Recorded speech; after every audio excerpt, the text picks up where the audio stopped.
¿Cuántos recuerdan la declaración congregacional de este año de Hiblo? Yo se las leo de vuelta. Somos una iglesia establecida en Dios, afirmada en su gracia y fortalecida en Cristo. Muy bien. Creo que está ahí en el boletín, si lo ven. Yo la vi a Mari ahí leyendo. Entonces, a ver, todo lo que tiene en el boletín, ¿qué dice la declaración congregacional? Somos una iglesia establecida en Dios, afirmada en su gracia y fortalecida en Cristo.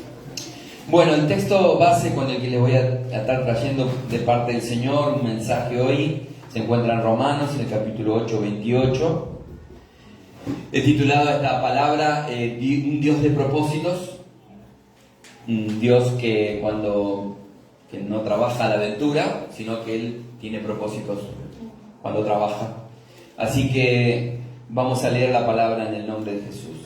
Y sabemos que a los que aman a Dios, todas las cosas ayudan a bien. Esto es a los que conforme a su propósito son llamados.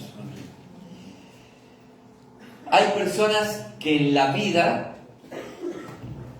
ven a los sucesos de su vida como hechos aislados, ¿no? Como por áreas, o ven como un hecho aislado. Uy, me pasó esto, uy, me pasó esto otro, y lo tomamos como, y tratamos de referenciar todo el tiempo las casualidades, ¿no? Me pasó esto por tal cosa, no sé si les pasó cómo no fui este día, porque justo, no sé, uno empieza a buscar, ¿no?, la casualidad. Buscamos qué es lo que provoca la alegría, qué es lo que provoca el dolor, las pérdidas. Tratamos nosotros de anticiparnos, de ver, de no cometer errores, ¿no es cierto? Y vamos viendo como hechos aislados muchas veces, y también queremos ver por qué las oportunidades, por qué se cierran, por qué luchamos con cosas en la vida, ¿no? Y por qué a veces tropezamos con las mismas piedras muchas veces. ¿Y por qué cuesta también realizar cambios profundos? La palabra de Dios enseña claramente en abundancia que nada de lo que nos pasa, nada de la nada misma, en los hijos de Dios está librado al azar. Nada. No hay casualidades en Dios. ¿Sí? Les repito esta palabra. No hay casualidades en Dios. Amén. ¿Ustedes creen que Dios es improvisado? No. ¿Que Él improvisa? No. Amén. Claro que no. Entonces yo creo que no. Es más, les aseguro que Dios es un Dios de propósito. Leíamos, ¿no?, en el texto. Él nos llama con un propósito. Basta con que nosotros revisemos las historias bíblicas para darnos cuenta cómo Dios fue trabajando con las personas hasta que Él fue llevando todo para el lado de su propósito. No digo que el hombre no tenga responsabilidad en sus decisiones, pero atrás de nuestras decisiones, que muchas veces son malas, muchas veces tomamos malas decisiones, ahí atrás mismo Él va trabajando para encauzar nuestra vida. Amén. Él va trabajando, dice, bueno, te va a costar un poco más llegar, pero vas a llegar un día ahí. Y el Señor está trabajando. Eso me da paz, no sé si a ustedes, pero a mí me da paz porque muchas veces el enemigo más grande que tenemos en nuestra vida no es ni el diablo ni la circunstancia de afuera. Es cuando nos paramos en el espejo y vemos esa persona ahí que refleja, ¿no?, que saboteamos los planes de Dios, que nos entrampamos en un montón de cosas que pensamos y damos vuelta y qué sé yo, cuántas cosas que nos pasan, ¿no? Y las personas que se entregan a la palabra y alinean sus acciones a los mandamientos de Dios, escucharon esto, ¿no es cierto? Las personas que se entregan a la palabra y si alinean sus acciones, cuando la palabra baja a la acción, a los mandamientos de Dios, son las personas que rápidamente entran en el cauce de Dios. ¿Entienden? Las personas que entran en el cauce de Dios rápidamente son estas, los que pueden entrar con su corazón en la palabra y decir, bueno, esto tiene que impactar en mi acción, en lo que yo estoy haciendo, en mis reacciones, en la forma de vida que llevo. Y comienzan a identificar el proceso Entonces, la manera de empezar a unirnos al propósito de Dios. No es tan fácil igual, pero bueno. Los que visualizan el obrar de Dios en todas las cosas, no son hechos aislados, todas las cosas, los hechos que vamos viendo de nuestra vida, ¿no? La adversidad, la oportunidad, todo, lo bueno, lo malo, todo lo que llega a nuestra vida. Son los que identificamos a Dios ahí. Voy a decir, pero esto es malo, ¿cómo puedo identificar a Dios ahí? Muchas veces protección. Entonces, los que pueden entrar en ese tipo de razonamiento son los que encontraron la punta del ovillo. Miren que dicen, ¿no? Que muchas veces está el ovillo ahí, no le encontramos la vuelta, o está toda la madeja enmarañada, y podemos tejer la vida a la luz de la palabra de Dios sin enredarnos con las cosas carnales. Hasta los caos en los cuales entramos muchas veces, Dios los aprovecha para enseñarnos. Y es el mejor momento ese para Dios. En los caos, nosotros estamos todos preocupados, viendo, eso se va a caer, ese matrimonio no va a seguir, ese ministerio está pendiendo de un hilo, aquel es un pábilo que humea, una caña cascada, otro, y empezamos a ver todo mal, y Dios dice, tranquilo, yo estoy en ese caos. Y tiene que venir muchas veces el caos, porque después del caos viene el orden de Dios. Entonces, entender el propósito de Dios es empezar a vivir afirmados en Él y no en la circunstancia. Es fácil, esta es una frase que vengo repitiendo, pero cuando está caliente el desierto y está quemando la planta de nuestros pies, vamos a la circunstancia. ¿Le ponemos el foco ahí o no? Miramos el viento que se levantó fuerte. Y la oración termina a veces siendo como el último recurso, como diciendo, vamos a orar, pero ya remamos, ¿no? Le metimos contra la corriente y tomamos decisión y hicimos cosas. Yo vuelvo a la vida de José. Entendió todo desde el principio este hombre.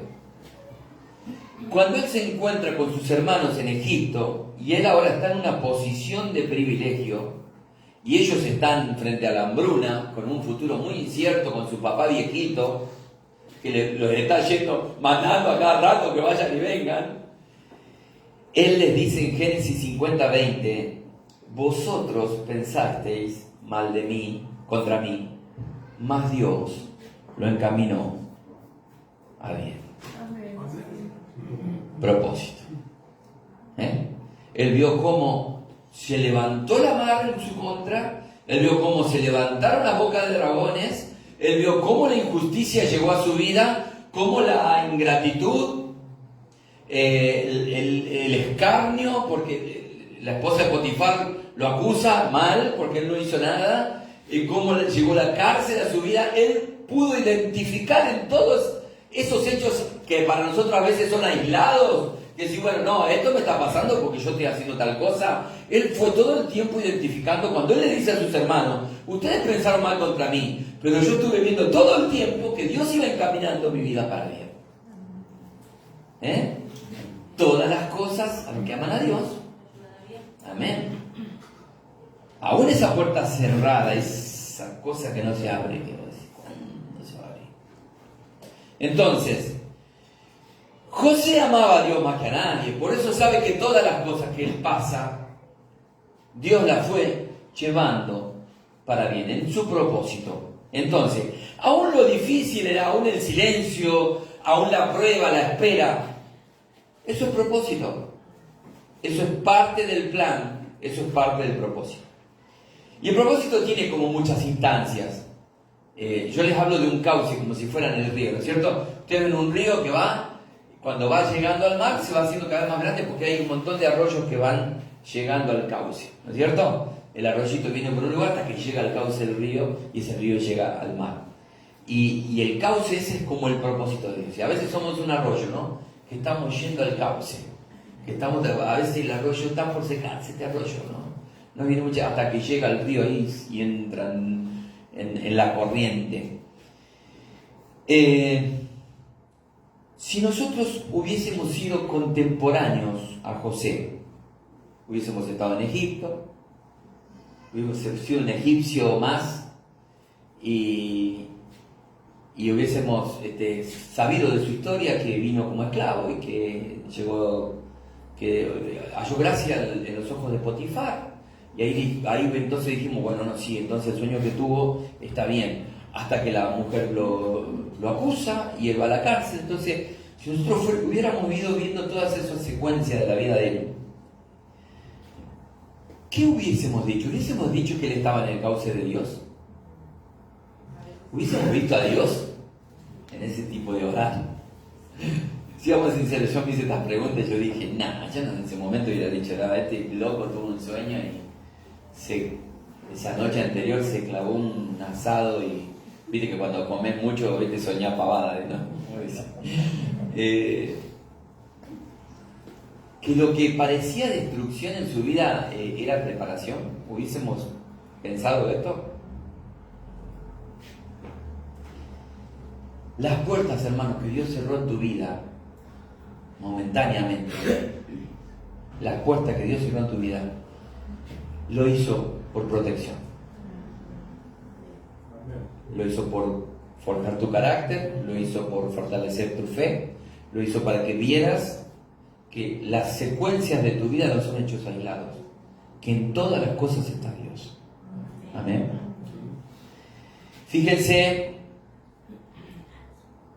que la etimología de la palabra propósito está originada en el latín propositum y es una palabra compuesta, ¿no? Porque pro indica ir hacia adelante, una dirección clara hacia adelante, eso es pro, y positum indica poner ahínco y tener una clara inclinación para lograrlo, o sea, ponerle garra, como dicen los pibas, ¿no? Entonces, el pro es estar a meta adelante. Tengo es como ese tirador, el francotirador, ¿no es cierto? Que pone la escopeta y después tiene que jalar el gatillo para que la bala vaya al lugar, ¿no? Entonces, está bueno el pro. Muchas veces el pro lo tenemos. El decir, bueno, yo tengo que ir para adelante. Y fallamos en el positum. Decía yo, ¿no? Que fallamos ahí porque ahí es donde hay que poner garra. Decir, bueno, ya está la mira. Yo ya sé dónde tengo que ir. Pero ahora tengo que ponerle sacrificio. Ahora tengo que ponerle voluntad. Y un propósito puede ser individual, familiar o colectivo. La iglesia tiene un propósito, ¿no es cierto? Este año Dios nos ha dado una palabra, nosotros estamos trabajando en función de un propósito de manera colectiva, pero cada uno de nosotros tenemos un propósito de parte de Dios. Tu familia tiene un propósito. Dios usa a tu familia con un propósito. Hay familias que han sido familias sustitutas para otros, que han recibido en su casa a personas que no tenían a nadie en su vida y le han dado un hogar. Hay tantos propósitos en la vida y yo creo que el sumum de los propósitos es cuando Dios está siendo el centro. No cuando yo agarro y digo, bueno, tengo propósitos particionados, ¿no? Y la idea de Dios es que el propósito sea integral. Entonces yo tengo un propósito que solamente tiende a lo almático. Entonces yo quiero... hago cosas en funciones de mis afectos, y separo lo espiritual de eso. Entonces, después lo secular en el trabajo soy otra persona y voy particionando. No, Dios está abarcándolo todo, o debería estar abarcándolo. El propósito de Dios es que en las tres áreas de nuestra vida, espíritu, alma y cuerpo, el propósito lo atraviese. Yo no puedo particionarlo al propósito. No puedo sacar un chip, ser cristiano en la iglesia y después ir a mi lugar de trabajo y hablar como habla el resto, hablar en doble sentido, entrar en todas las picardías de los demás. O sea, hay una disociación en eso, ¿no es cierto? Y muchos están intranquilos y no saben por qué no pueden avanzar. Porque quizás el propósito no está siendo integral. El propósito no está abarcando las tres áreas. Entonces, el propósito de Dios van a ser siempre lo espiritual. Va desde lo espiritual atravesando lo almático y lo carnal. Es el propósito de Dios, es integral, es donde Él es el centro, va a afectar las tres áreas de nuestra vida. Entonces, cuando entendemos que Dios nos llamó, dejamos de depender de qué. Si Dios nos llamó espiritualmente, ¿mandan las emociones o manda lo espiritual? ¿Manda lo que el apetito carnal, lo que le está pidiendo la carne? La carne pide cosas, ¿no? Y el alma también. No, me hicieron, me dañaron. No, y muchas veces entramos a ponernos en víctima. Ahí está lo almático, ¿no es cierto? Ahí está, a flor de piel. ¿Y qué es lo espiritual? ¿Qué es lo espiritual? Si Dios dijo que iba a estar con nosotros todos los días hasta el fin del mundo, ¿por qué entramos en pánico? Si Dios dijo que Él era nuestro Salvador, nuestro sustento, tú sustentas mi suerte, dice, ¿no?, el salmista, y nosotros vamos ahí corriendo a querer jugar a quiniela porque nos vamos a salvar. ¿Quién sustenta nuestra suerte? ¿No es cierto? Entonces, si parte de lo espiritual, si está viniendo de Dios, entonces yo no lo puedo particionar del propósito, es decir, bueno, Dios, con vos estoy en lo espiritual, ahora en las otras partes lo manejo yo.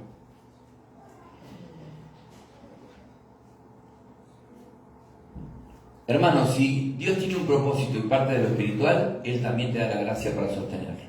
Y los propósitos, para que cumpla el propósito, su plan, o lo que Dios quiere que nosotros hagamos, se debe sostener en el tiempo. Como predicábamos el domingo pasado, hasta el final. Tenemos que ir hasta el final. Todas las cosas que nosotros empezamos y no terminamos, o empezamos a meterle chimichurri y en el medio metemos mano nosotros, se enmaraña, el Señor está esperando, está tratando de ponerte un plan B, te pone otro camino. Es como ese arroyo que va tomando atajos y va para un lado o para el otro y no llega nunca al río. Y Dios va llevando el arroyo para el río, hasta que vayas hasta allá. Hasta que entiendas que tenés que entrar en el cauce de Dios. Entonces, Pablo, hermano, mire, yo sé que muchas veces esto de sostener los propósitos o el plan de Dios en el tiempo, sostener las cosas en nuestra vida que vienen de parte de Dios hasta el día que estemos cara a cara con el Señor, sé que necesitan que no se acaben las fuerzas, ¿sí? Un hermano puede animarte, otro puede venir a orar por vos, otro te puede ayudar económicamente, otro te puede cargar un tiempo, pero tenemos que entender que nuestras fuerzas vienen de Cristo. Filipenses 4:13 dice, todo lo puedo en Cristo que me fortalece. Las fortalezas no te la va a dar un trabajo, no te la va a dar una cuenta bancaria, no te la va a dar el auto que tiene calefacción y que te habla solo y que no te lo va a dar. Nada de lo que te ofrece la vida te va a fortalecer como si lo hace Cristo. Amén. Jóvenes, tomen nota de esto. A los que están con poca fuerza, las fortalezas vienen de Cristo. Amén. Las fuerzas emocionales, físicas, económicas, mentales, tienen fecha de vencimiento. Y se agotan. ¿No? A veces estamos agotados. Mentalmente, cansados. Hay una parte del año, ¿no?, que yo ya testeo en la iglesia en noviembre, en octubre, ya estamos todos ahí, que estamos esperando que termine el año. Yo los veo cuando hacemos las reuniones ahí con el ministerio y demás, que estamos ahí jadeando, por lo general ahí trato de llevar una palabra de aliento para que mis hermanos ahí tomen valor. Nuestra dependencia de Cristo nos va a llenar de valor en los momentos complicados. Amén. Ninguna otra cosa, hermano. Ninguna otra cosa. El mundo, ¿qué hace? Se pone a leer el horóscopo, ¿no? ¡Ay, qué dice cáncer! ¿Qué te va a decir? Entonces, hay garantías, hermano, que el propósito de Dios tiene fruto y futuro de gloria. Eso hay garantías en la Biblia y nosotros creemos en su palabra y su palabra es la que nos sostiene. No sé cuántos de nosotros podríamos decir que todas las cosas que nos pasaron y nos están pasando nos están ayudando bien. ¿Eh? Tú eres un pequeño José, no sé si la esposa de Potifar te sacó corriendo de la casa, no sé si tus hermanos te metieron en un pozo, no sé si te vendieron como esclavo, hay un montón de fotos de la vida de José que nosotros las podemos estar viviendo, no estoy diciendo a esa magnitud, pero por ahí en cuestiones de nuestra vida, que nosotros vemos procesos en los cuales nos vemos hasta en una cárcel, nos vemos como con puertas cerradas, bueno, es un tiempo de espera. Él estuvo ahí en la cárcel y tuvo que hacer lo que se hacía en una cárcel, tuvo que recibir órdenes de personas que están en una cárcel. Yo trabajo en una cárcel y veo el nivel de violencia que hay en una cárcel. Entonces, imagínense todo eso. Y el apóstol Pablo lo puede decir y sostenerlo, ¿no?, con hechos concretos. Y quiero que veamos, en relación al apóstol Pablo, porque él es el que escribe esto, ¿no es cierto? En Hechos capítulo 9, vamos a leer algunos versículos, del 4 al 16. Nosotros vamos a encontrarnos que él es, en este fragmento bíblico, él se llama Saulo de Tarso, él está con una misión, él está creyendo que está en el propósito de Dios, está con una misión, la misión es espiritual para él. Entonces dice, y cayendo en tierra oyó una voz que le decía, Saulo, Saulo, ¿por qué me persigues? Y él dijo, fíjense qué pregunta interesante, ¿quién eres, Señor? Y él le dijo, yo soy Jesús a quien tú persigues, dura cosa te es dar cosas contra el aguijón. Es muy raro encontrar que Jesús está hablando y directamente la palabra es específica diciéndole, yo soy Jesús. Dura cosas te dar cosas contra el aguijón. Él temblando y temeroso dijo, Señor. Otra pregunta, hay dos preguntas. Las preguntas a Dios son interesantes cuando están bien hechas. ¿Qué quieres que yo haga? Es la otra pregunta que él hace. Y el Señor le dijo, levántate y entra en la ciudad y se te dirá lo que debes hacer. Saltamos al versículo 11. Y el Señor le dijo a Ananías, ¿no? Levántate, pobre Ananías, levántate y ve a la calle que se llama derecha y busca en casa de Judas uno llamado Saulo de Tarso, porque he aquí, tomen nota de esto, he aquí, él ora. Vamos al versículo 15, el Señor le dijo, ve, porque instrumento escogido me es este. Ahí Ananías dice, pero vos sabés que persigue a la iglesia, respiraba amenazas y muerte contra la iglesia, Saulo de Tarso. Entonces, me estás mandando a la boca del lobo, yo entro ahí a hablar por él y conmigo, anda Ananías, porque instrumento escogido me es este para llevar mi nombre en presencia de los gentiles y de reyes y de los hijos de Israel, porque yo les mostraré. Esto es lo que le está diciendo Dios a Ananías, Jesús a Ananías, es el plan de la hoja de vida de Pablo, no de Saulo, de Pablo. Y le mostraré cuánto le es necesario padecer por mi nombre. Y ahí yo no paro a veces en mis sermones porque digo, ay Señor, que es mucho, es fuerte, dale, vamos a desglosar esto. Y digo, yo lo que estoy haciendo y proyectando, Señor, ¿de dónde viene en mí? ¿Nació en vos y yo después me sumé? ¿O yo hago planes y después te invito? Yo entro ahí en esas crisis muchas veces, ¿no? Nosotros vimos que hay un plan, yo en diciembre, previo al plan, este miércoles en la oración, el Señor me tiró una punta para 2027. De un plan para la iglesia, y yo ahora estoy con vellón seco y vellón mojado. Señor, ¿será que era mi carne? ¿Que vos querés que el año que viene trabajemos sobre estas cosas? Estando en la oración con los hermanos, vino, así en mi vida, todo un plan para el año que viene. Pero fue increíble. Yo digo, ¿será, Señor, que es esto? Cuando yo estoy en el proceso ahora de comprobar si eso viene de Dios, por eso es lindo venir a orar los miércoles y los jueves, porque en la oración se desarrolla a propósito. Cuando Dios le dice a Ananías, he aquí él ora, eso movió el corazón de Dios. Y no veo nada, estoy ciego.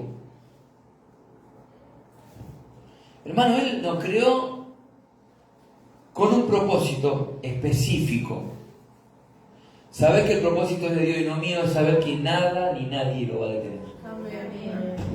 Cuando el plan es mío, sostenerlo en el tiempo es complicado. ¿Sí? Empezamos a bollar, a dar vuelta, como el pueblo de Israel, ¿no es cierto? Que estuvieron a las puertas, 2 años de haber caminado, estuvieron a las puertas, y ¿dónde fue la mirada? A los gigantes, no a Dios. Por eso hay 2 que dicen, hey, tenemos a Dios del otro lado, lo vamos a comer como pancito. No, son gigantes. Y es esa óptica, porque son 10 contra 2, y los 10 incluyen a cada tribu. O sea que el 80%, un poquito más del 80% del pueblo de Israel, está infectado por la negatividad, porque pusieron sus ojos en la circunstancia, porque vieron los gigantes. Entonces, el poner la óptica en los gigantes le significó 38 años de dar vuelta en el desierto. Este médano ya lo vimos. Hace 4 años atrás lo vimos, médano este. Y es triste eso, identificar médanos que ya vimos. Ya vivimos esto. Uy, no, porque estamos de vuelta acá. Porque no hay avance de esa manera. No estamos entrando a la tierra prometida, no estamos cruzando el Jordán. Entonces, fíjense cómo se presenta Pablo a los filipenses en el capítulo 3, del versículo 4 al 7. Él dice, si alguno piensa, fíjense, porque él ahí está hablando de dos personas en una sola. Si alguno piensa que tiene de qué confiar en la carne, yo más.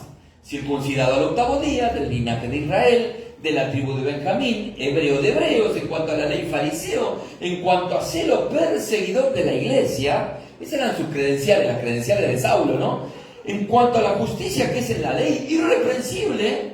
¿Quién podía decir eso? En un tiempo donde lo ritual era más fuerte que lo verdadero. Así que acá estamos viendo que hay un Saulo irreprensible que cumplía con la ley, pero cuántas cosas eran para mi ganancia. Está hablando Pablo ahí, ¿no es cierto?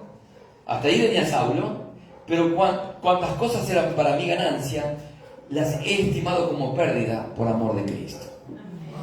Y yo en este fragmento bíblico veo 2 proyectos de vida. No sé si ustedes lo pueden visualizar. Hay 2 proyectos de vida. Uno responde a Saulo y otro a Pablo.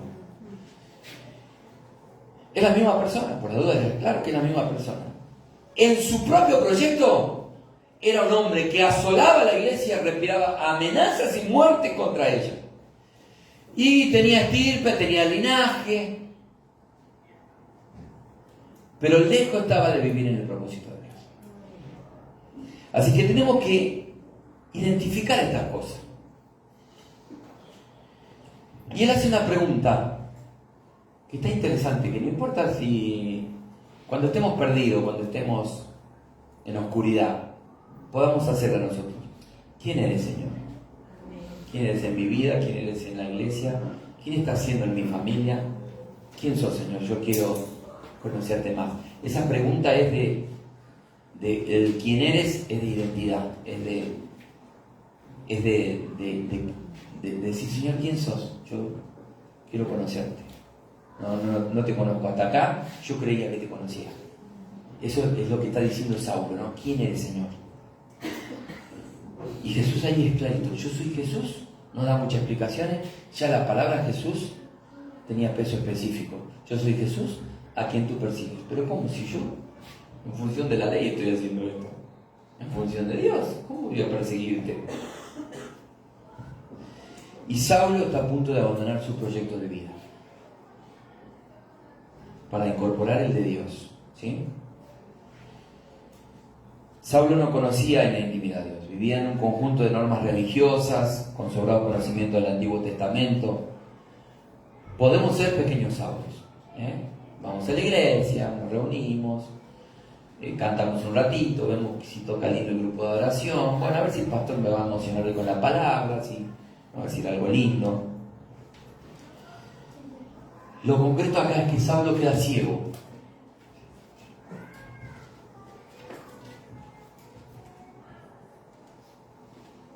Y está hablando con el mismo Jesús. Y ahora que él empieza a saber de quién se trata, pregunta, ¿qué quiere que yo haga? Muchas veces el Señor tiene que cortarnos la visión. Hasta acá ves, no vas a ver más a partir de ahora. Hay momentos en la vida donde no vemos nada, o sea, no estamos viendo lo que sigue. No sé si me están entendiendo. No estamos viendo lo que sigue, no estamos viendo... Entramos en una monotonía, en algo que apático.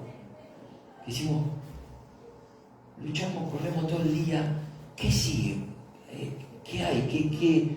Tiene que haber algo más sustancioso. ¿Qué hay? Eso es de estar ciego, es quedarte sin visión. Es lo que le pasa a Saulo. Entonces él claramente entiende que está haciendo mal las cosas. ¿Qué quiere, Señor, que haga? Ya está.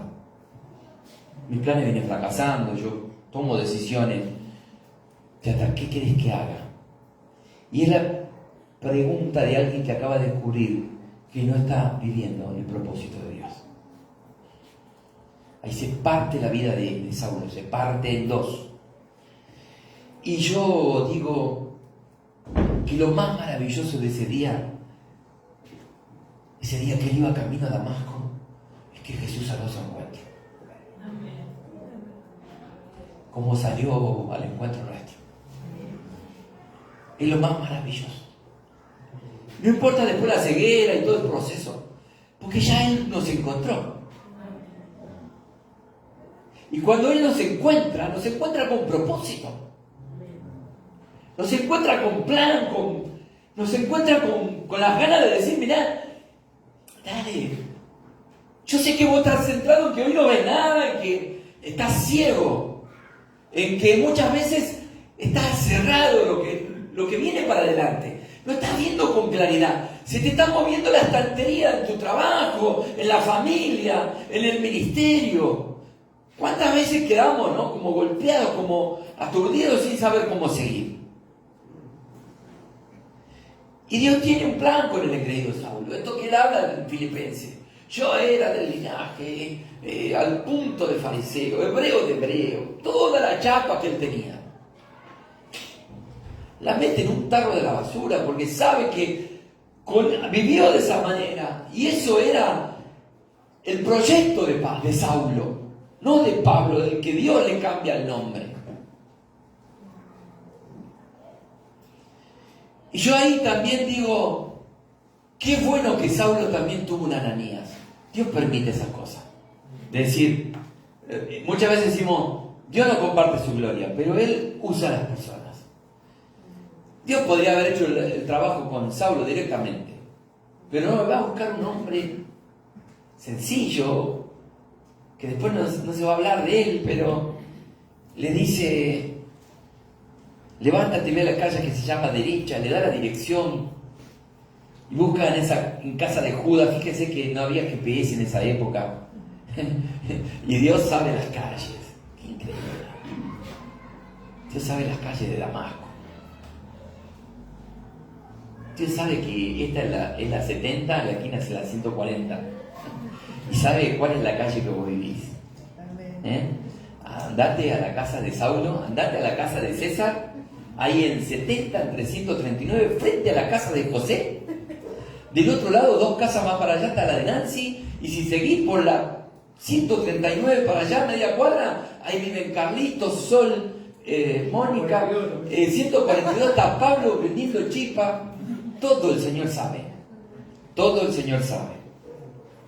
Y él le dice, y busca en casa de Judas a uno llamado Saulo de Tarso, porque he aquí, él ora. Yo no sé si entramos en la vida de José, ¿no es cierto? Si estás en el pozo, si te vendieron, no sé si el Señor salió a tu encuentro, estás ciego y preguntaste qué quieres que yo haga y está todo cerrado, ¿no es cierto? Porque ahí la palabra no dice lo que Jesús le dijo después, qué quiere que yo haga. No le dijo, lo deja. Y 3 días lo deja Jesús. Y muchas veces nosotros decimos, pero yo le pregunté al Señor, Señor, ¿qué querés que haga? Y hay silencio. Y ahí está el Señor, no, lo voy a dejar a ver qué hace. Y se pone a orar. ¿Qué hacemos nosotros en los silencios de Dios?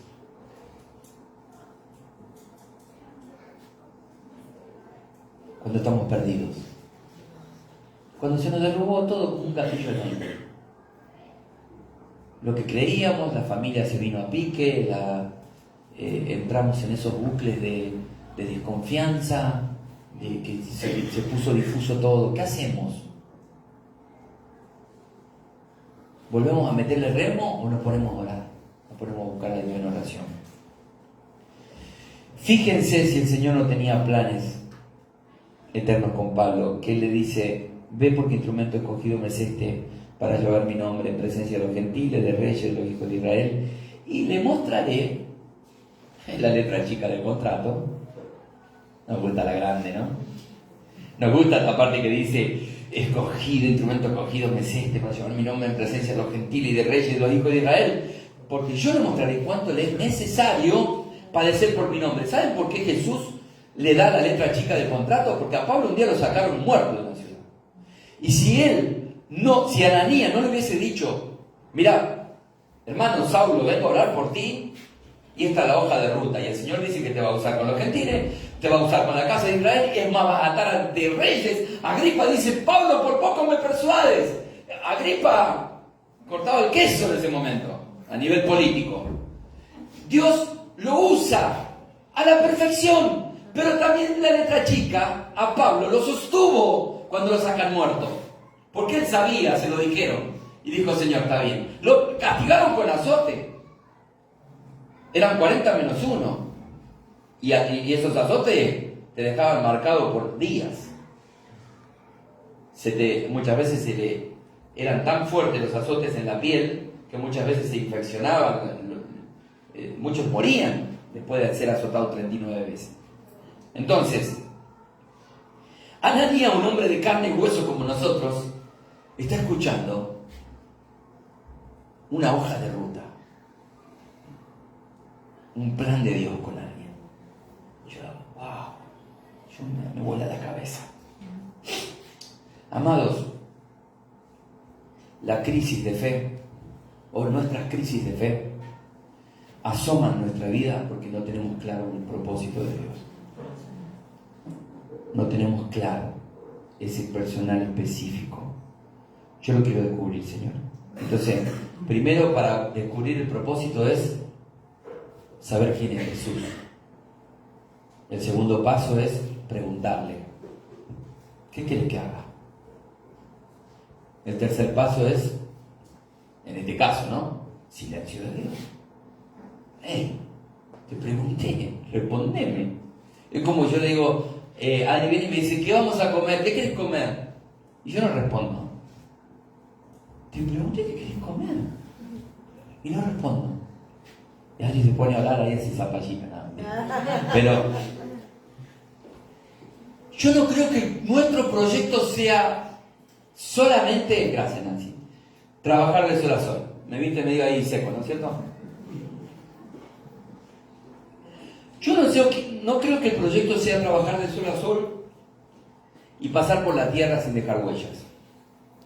Yo me niego a eso, no porque yo me tenga que ir de acá con gloria, digo, no. Porque si el propósito es de Dios, los grandes hombres de Dios que entraron en el propósito de Dios, dejaron huella, inspiraron a gente, inspiraron a otros. Yo he ido a velorios multitudinarios,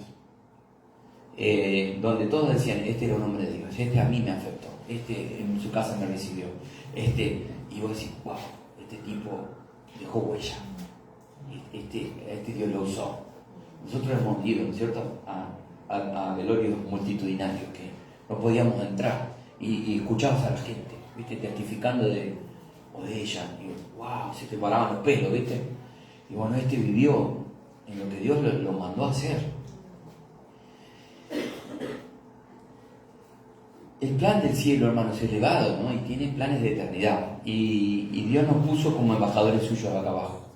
Por eso yo creo que está bueno progresar en lo económico y que Dios quiere estar en eso. Porque cuando Él bendice, ¿qué pasa con la bendición de Dios? No añade tristeza. No hay tristeza cuando Dios bendice. O sea, si Dios te regaló algo, te dio algo económicamente, te regaló un buen trabajo, no hay No hay tristeza después en eso. Te lo dio en el momento justo, como cuando José estuvo listo para el palacio. Te lo dio en ese momento, no antes. Tampoco después. Entonces, si Dios ya te mostró el propósito, ya está claro. Bueno, ahora servir sin mirar las circunstancias. Pablo no se enfocó cuando lo descolgaron de una canasta en el muro de una ciudad casi muerto. No, a Pablo lo pica una víbora, naufragan un montón de días en medio del mar, al punto que creían que se iban a morir. Y Pablo recibe palabra de Dios ahí, en medio de esas tormentas, de esas dificultades. Fíjense lo que le escribe a los Efesios en el capítulo 4, del versículo 1 al 7. Dice: yo pues preso en el Señor, os ruego que andéis. A los Efesios él le está dando una hoja de ruta. Pablo le está dando una hoja de ruta del propósito para la iglesia en Efesios. Le dice: yo pues preso en el Señor, y para la iglesia de los hornos también, que andéis como es digno de la vocación con que fuiste llamado, con toda humildad y mansedumbre, soportando con paciencia los unos a los otros, en amor, solícitos en guardar la unidad del Espíritu, en el vínculo de la paz, un cuerpo, un espíritu, como fuiste llamado en una misma esperanza de vuestra vocación. Ahí hay propósito en el llamado de la vocación. En un Señor, una fe, un bautismo, un Dios y Padre de todo, el cual es sobre todo y por todo y en todo. Pero a cada uno de nosotros fue dada la gracia conforme a la medida del don de Cristo, por el cual dice: subiendo a lo alto llevó cautiva la cautividad y dio dones a los hombres. Entonces, él está diciendo a los Efesios, de parte de Dios, ustedes tienen una misión. Hay un propósito de parte de Dios a su vida. Todos los que estamos sentados hoy aquí, estamos siendo exhortados por esta palabra mínimamente a tener mansedumbre y ser humildes. Y después el texto apunta directamente al vínculo fraternal. Por más conocimiento que yo tenga, si no tengo paciencia, si no soy humilde, o me ufane de hacer obras para Dios, si no hay eso, ya se está manchando al menos el propósito. Estamos fracasando en la vocación. Esta palabra insta a guardar la unidad del Espíritu. En el texto aparece 2 veces la palabra Espíritu en mayúscula. Y ambas, ¿no? Las dos. No se está hablando de nuestros espíritus, sino del Espíritu Santo. Así como en la Trinidad son uno, nosotros los que fuimos llamados no podemos dividir el cuerpo o dividir al Espíritu Santo con nuestros desencuentros carnales.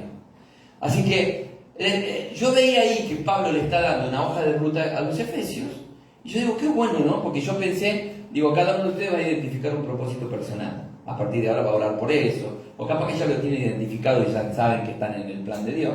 Pero yo digo, como iglesia, ¿qué puede ser? Y encontré este de los Efesios. Entonces yo preguntaba, ¿queremos renovación espiritual? ¿Queremos un avivamiento espiritual? Ay, qué poco que queremos.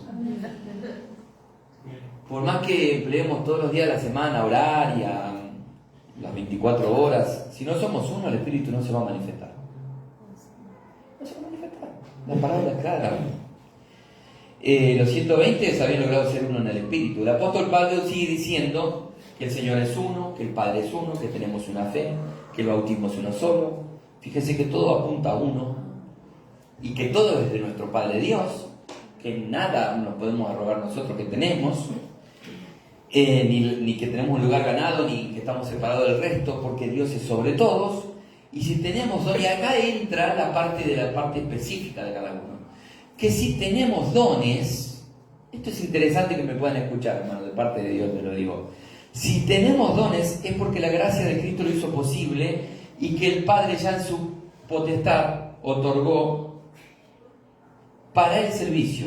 Entonces, si vos muchas veces no sabes cuál es el propósito, pero Dios ya te dio algo, un don, ya hay una punta del ovillo de tu llamado, de tu misión, de tu propósito. ¿No? Ya te dio dones Dios a través de Jesucristo. ¿O no? Si Él te dio gracia para enseñar, ya ahí está la punta del ovillo. Si Él te dio, ¿no?, gracias para acompañar, para evangelizar, para interceder, para visitar, para cantar, no todos somos afinados. Y a veces es triste, ¿no? Porque como la iglesia funciona por dones, muchas veces hay hermanos que tienen ganas de sumarse a adoración, pero no les fue dado el don. Entonces a veces los pastores es complicado eso, porque hay hermanos que vienen con, a mí me gustaría estar en la adoración, y vos lo escuchaste cantar y que va para los tomates por ahí, ¿no? No sé si se agarra la cabeza ya. Y bueno, pero Dios te dio otra cosa, vos. ¿No? Dios te dio, no sé, hay hermanos que pueden ejecutar en un instrumento, Dios te dio dones para trabajar con los niños, no sé, con adolescentes, con jóvenes. Hay cosas que Dios ya ha puesto, que vos te sentís como pez en el agua. Que no, yo acá soy. Ya, eso es parte del ovillo del propósito de Dios en tu vida. ¿No es así? Nosotros cuando empezamos a venir acá a la iglesia, el segundo sábado, el primero vinieron un pastor y oraron por nosotros. Y nos dijeron, arréglense muchachos, nos vemos. Y al otro sábado estaban todos los bombandas haciendo un lío bárbaro ahí afuera con platillo y tirando agua y qué sé yo. Y nosotros todos temblando ahí en el Señor, pero ese día vinieron 20 niños, no sabemos cómo. Era un lío de niños acá adentro. Entonces ya dijimos, nosotros estábamos haciendo mi experiencia con Dios justamente en ese discipulado que decía que teníamos que identificar lo que Dios ya hacía y unirnos a eso. Y ya vimos que había un ministerio de niños para la iglesia. Ya vimos ahí el primer día. Ya Dios fue claro, fue específico. Entonces, esas cosas nosotros tenemos que identificarlas. Porque Dios ya te equipó para una tarea. Amén. Saulo está ante Esteban. Y está muriendo un mártir. Esteban muere con una alegría. La muerte de Esteban prendió fuego a la iglesia. Salieron todos a predicar. Como diciendo, nos mataron a Esteban. Ahora vamos a predicar más fuerte. Y Saulo estaba ahí, consintiendo su muerte. Y muchos de nosotros, si hubiésemos estado ahí, le voy a ser Dios. Dale. Hay José corriendo en el palacio desnudo y la mujer de Potifar gritando por atrás. Dios lo va a usar a Dios no tiene problema con los Saulos de Tarso. Porque él un día camino a Damasco se le para enfrente y le dice, chiquito, tus planes cambian. Y eso es lo que te debe dar paz a tu vida hoy. Él un día se te paró camino a tu Damasco. Amén. Y no sé si estás en el que le dijiste quién eres o si estás ciego. No estás viendo lo que sigue. Y si preguntaste, ¿qué quieres que haga? Y esa pregunta todavía está sin responder. Voy a llamar a mis hermanos. Y pienso que las cosas de esta vida nos meten en rutinas, en bucles de tareas que al repetirlas en el tiempo se vuelven monótonas. Corremos todos los días por alcanzar no sé qué. Sé que la subsistencia se volvió complicada. A partir de que en Edén nuestros padres pecaron, la subsistencia se volvió complicada porque comprar el pan es con el sudor de la frente. Eso está en Génesis. Pero no fuimos llamados a sobrevivir. No fuiste llamado a sobrevivir. No eres un sobreviviente. Fuimos llamados a prosperar en el reino, en la vida, en la familia. Pero de esa prosperidad buena, la que viene de Dios, de esa bendición que no añade tristeza. Y prosperar también es la prueba. La prueba también nos hace prosperar. Eso lo tenemos que entender.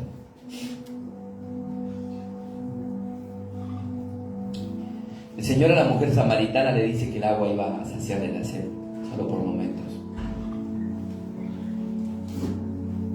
Mas el agua de la fuente de Dios, lo que venía de Jesús, iba a saciar esa sed. Que muchas veces estamos tan intranquilos porque esa sed no está siendo saciada.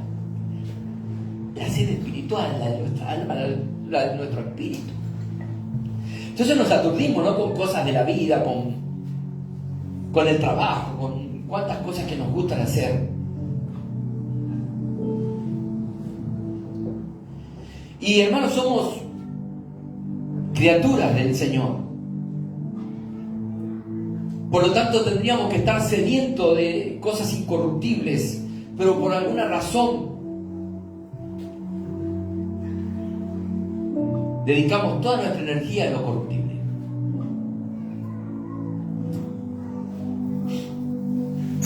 Otros, quizás como Saulo de Tarso, creen que están haciendo bien las cosas para Dios.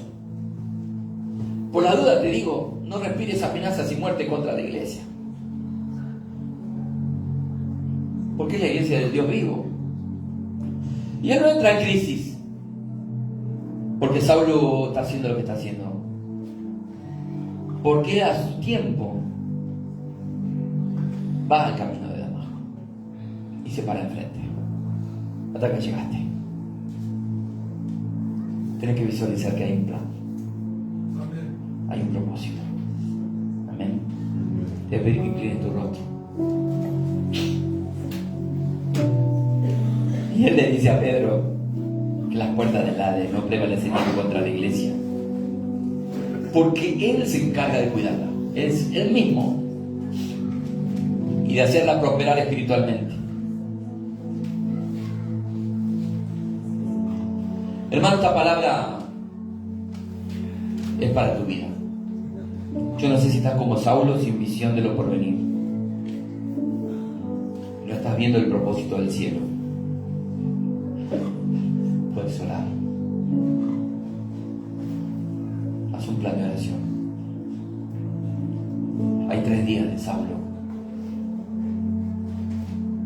que no podía usar sus ojos, pero usó sus rodillas. Cuando no puedes usar tus ojos, usa tus rodillas. Entonces la claridad de tu visión va a venir. Entonces escucharás a tu Ananía golpeando la puerta. Gloria a Dios. Vendrá tu Ananía y te dirá: hermano, mirá, yo sé que vos solabas a la iglesia y respirabas amenazas y muerte y creías que estabas en el plan de Dios, pero de parte de Dios vengo a decirte que no te desfallezcas, que sos un instrumento escogido por Él. Gloria a Dios. Qué lindo debe haber sido para Saulo, en medio de su angustia, en medio de su ceguera espiritual, escuchar que el Señor dijo que él era un instrumento escogido. Porque estoy seguro que en esos 3 días se acordó de Esteban, se acordó de todo el daño que había hecho, y también estaría alguien acusando a su mente de todas las cosas malas que él hizo, hasta que escucha que viene Ananías y le dice: hermano Saulo, el Señor te escogió para una tarea. ¡Qué lindo! ¡Qué linda que es la palabra de Dios! ¡Cuánta paz nos da! ¡Cuánta tranquilidad nos da! Y el proyecto de Dios es integral. Por eso, hermano, te llama a prosperar de manera integral.